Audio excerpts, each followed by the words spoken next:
Hey friends, how are you today? I am Candace for mercyisnew.com and I just finished a book that I wanted to share with you. And the book is called Chasing Slow, and it was written by Erin Lechner, and I'm not sure if I'm pronouncing her name correctly, but the subtitle is Courage to Journey Off the Beaten Path.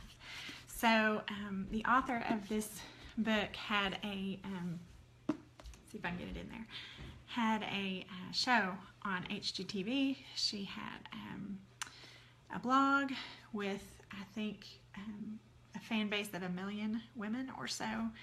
She decided that she had to give some things up, and she began chasing slow. And this is her journey.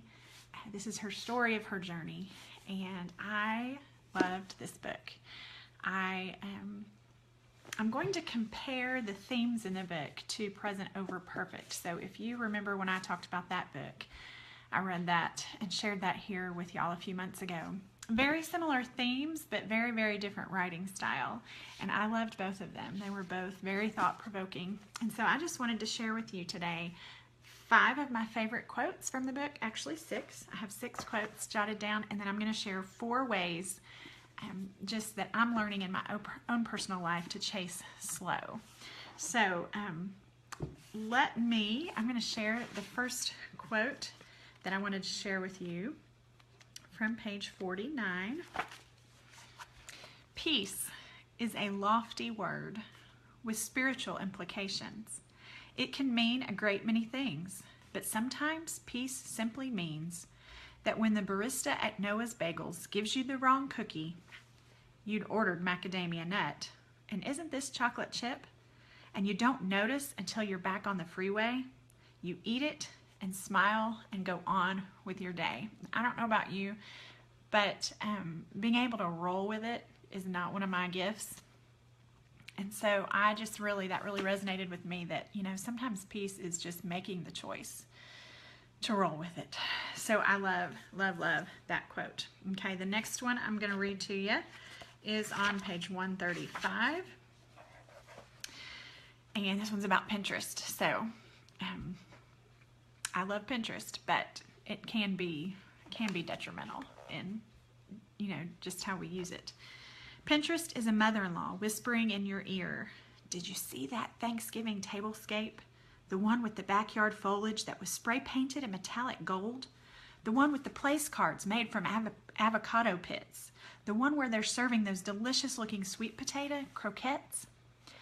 Pinterest has, in a few short years, become an addicting escape, an impossible standard, an invaluable resource, a synonym for perfect. You can't blame Pinterest. Who could have harnessed the great power of a collective society in search of everything it ever needed? Anything it ever wanted?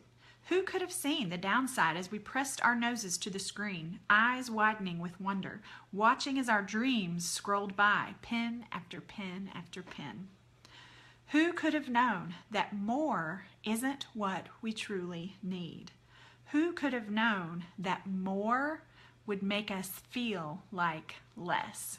I don't know about you if you have ever discovered this in your own life, but those last 2 questions, who could have known that more isn't what we truly need, and more will make us feel like less? Ugh, ouch, so good. Okay, then the third quote I'm going to share with you from Chasing Slow is on page 179. She says, "I used to think the opposite of control is chaos, but it's not. The opposite of control is surrender." And I love that. I just think in our relationship with God and our relationships, in marriage or with our spouse, when we let go of control, for those of us who like to try and think we have control, that doesn't mean that chaos is going to abound. When we let go of control, we are surrendering. We're saying to God, "My hands are open, thy will be done." And that is what true surrender looks like. So I love that quote. Okay, the fourth quote I want to share with you is, I think I have 5. I don't know. I may have said 6. I'm losing count, y'all. Okay, the next quote I want to share with you. Sometimes choppy waters teach us to sail better. It may be my favorite quote from the book, and it doesn't even really have a lot to do with chasing slow, but I think it just reminds us that God is sovereign over all, and these things He's brought into our lives, they're going to help us grow. They're going to make us more like Jesus. So sometimes choppy waters teach us to sail better. And then the last quote I want to share with you says this: ask an Ethiopian what they need, and they might tell you with a wide smile, amassing is meaningless. There is only today, with holes in our pockets, with time spilling out. We cannot keep it for tomorrow. We cannot mend our seams to hoard, save, carry. Ask a bird how to fly, and it might tell you to remove the weight from your wings. Wow, I just love her analogies and how she writes. And this book was pretty quick for me to read, but there was something in every chapter that I wanted to read to you all, but I tried to pick my 5 favorite quotes to share with you. So Chasing Slow is the book we're talking about, and I just finished it, and I really loved it. So I've been contemplating, what does chasing slow look like in my life, in your life? And that's going to be different. That's going to be different for each of us. For me, over Christmas break, I made the hard decision to stop teaching piano lessons, and I had 40 some odd students last semester, and that was really hard for me. The book Present Over Perfect is kind of what got me going on my journey, and I followed Crystal Payne's Year of Rest last year, and she was very inspiring. But chasing slow is going to look different for each of us. But here are 4 things that I think all of us can learn to do, that I'm still learning to do. I have not perfected this, y'all. So these are just things God is teaching me now. And so I would love for you to chime in if there's any ways that you have learned in your own life to chase slow. I would love to hear from you too. So the first way to chase slow in our lives is to say no. Sounds simple, but it is not, especially for those of us who are people pleasers and have been so for 30, 35, 40 years. Saying no is not easy, but say it today. Give yourself the goal. I'm going to say no. Try again tomorrow. Do it again the next day. It will get easier.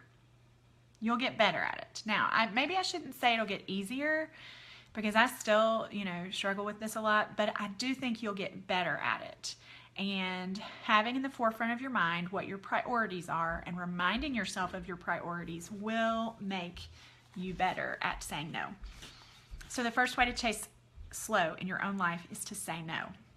The second way to chase slow, however, is to say yes to what matters. What matters most to you? What is on your plate that needs to stay? What do you need to say yes of more than you were able to? So by saying no, you are allowing yourself to say yes to the things that matter most. So I have an example of this. Last semester was very stressful.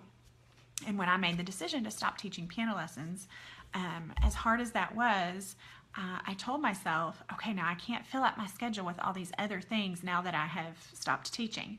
But one thing I have added in regularly is exercise.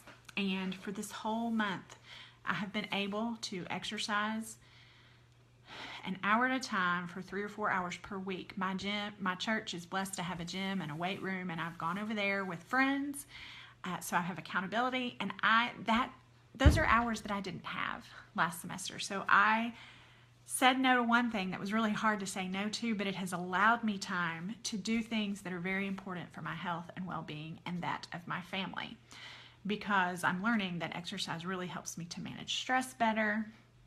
So anyway, that's just one small example of how when we say no to one thing, it allows us to say yes to what matters most. And saying yes, I knew I needed more time with my kids for homeschooling. So saying no to one thing allows me to say yes to what matters most. So say no, but say yes to what matters.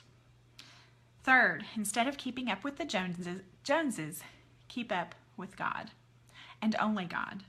Not your neighbor, not the girl at church, not your best friend. Keep up with God. What is God asking of you in this season? And that's going to look different, y'all. That's what's hard about this. There's no formula. There's no 3 easy steps to figuring this out for your life. But instead of keeping up with the Joneses, keep up with God. And number 4, the 4th way to chase slow is to abide in Christ. I just read this passage this morning. It's one of my favorite passages in the whole Bible, from John 15. It says, abide in me and I in you. And so I just challenge you to look at your life and what are you abiding in? The word abide means to dwell. What are you dwelling on? What are you dwelling in? What are you looking to? What are you looking at? What are we dwelling on? Are we dwelling on Pinterest? Are we dwelling on God?